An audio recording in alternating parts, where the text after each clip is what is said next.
The next film we're taking a look at is Andrew Dominik's Killing Them Softly. Andrew Dominik made, of course, Chopper and the amazing Assassination of Jesse James by the coward Robert Ford, which is just a brilliant film. This film, a change of pace again. We're looking at a severely economically depressed area in which two gentlemen rob a card game. It's a foolproof plan. They're going to get away with it. However, as with all these things, plans don't exactly turn out as they are planned to do, and Brad Pitt sidles into town as the man who will sort it all out. Russ, it's a very compact film, 90 minutes, but there's a heck of a lot in it. What do you make of it? Oh, it's great. It's brilliant. I mean, I didn't need much persuading to watch it because, as you just mentioned, Assassination of Jesse James is one of my favourite films of kind of the last 10 years. I thought it was an amazing film.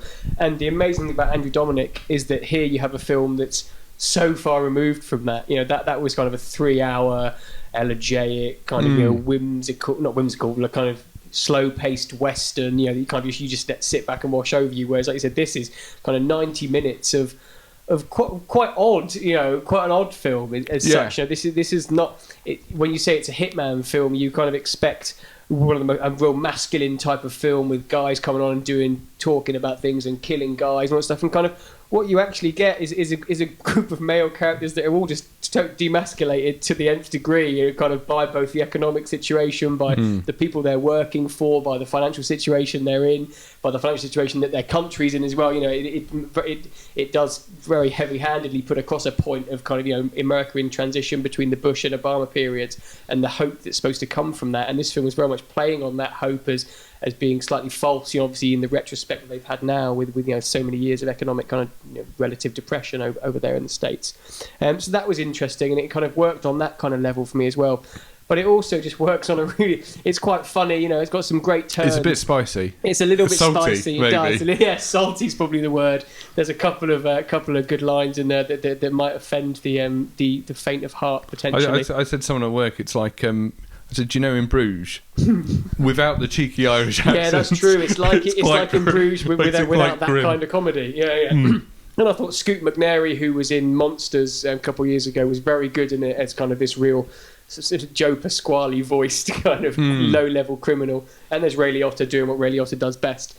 James Gandolfini's amazing in it as kind of this alcoholic, hooker-obsessed, over-the-hill hitman that kind of Brad Pitt calls in to help him out, because Brad Pitt, as for the title, likes to kill people softly and has kind of problems killing people that he knows and so on and so forth. And then it ends in the most fantastic way. It's got one of the best endings of a film I've seen in a long time. It's funny how Claire was talking about how Frankenweenie ends abruptly. This film ends very abruptly. You kind of have a scene and you have Brad Pitt who does a speech, and it's his kind of most vitriolic kind of speech. From being quite a relaxed and chilled out guy all the way through, he suddenly becomes this very angry kind of middle-aged man. And then he says this great line, and then it just cuts to black and it just finishes. And I rewind it back and watched it again because it was so brilliant. And it kind of sums it up as this film kind of talking about the kind of death of the American dream and how people just want to get paid. This last line comes in and it's America's not a country, it's a fucking business. Now pay me. And it's just like, that's just brilliant. And then he's talking to Richard Jenkins, who plays this brilliant straight-laced like kind of middleman between the kingpins of kind of the mafia or whatever you want to call them, or the organised crime, and the hitman. And he's just like, you can't blame me, I'm just doing what I'm told. But it's proper kind of like administrative it is. middle manager type character, isn't it? It's a really odd film, and it does have this parallel with sort of the 2008 election, and it has the speeches are often very pointedly in the background and the signs are there. And I'm someone who really hates it when films consistently just go, that point I am about this. But here, for 90 minutes, it really works. Even to the point where when Brad Pitt first turns up, the music playing is The Man Comes Around, which is it's that weird thing. I once heard there was an interview with John Landis where I think it was Mark Temmey said to him, "Why didn't you use Werewolves of London in The Werewolf in London?" He said, "Because it's too spot on. It would be ridiculous."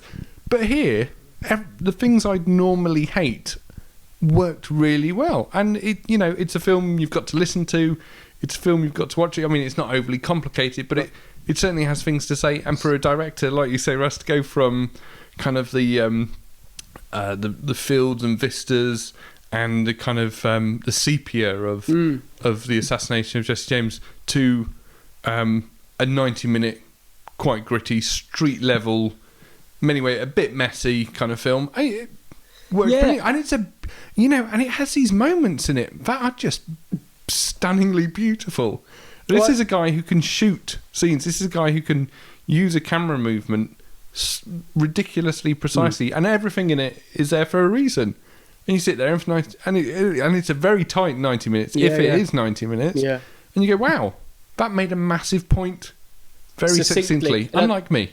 Like us. But I think what you said is the key, is that he is a director that's able to tame his own sensibilities to the material. Jesse James worked. It's 3 hours is fine because it's just that you just enjoy it. You lavish in it, and he kind of lavishes in it. There's lots of soft focus and interesting shots. Whereas this wasn't about that. It's very simple, and he's got a couple of really nice moments in there, but it's about hitting it home with that idea and with the script and with the acting and the performances happening in that way. And I said to you earlier, I think him and Paul Thomas Anderson are two very similar directors in the moment who are making kind of grown-up contemporary adult cinema, kind of relatively still within the system. But showing everyone how it should be done.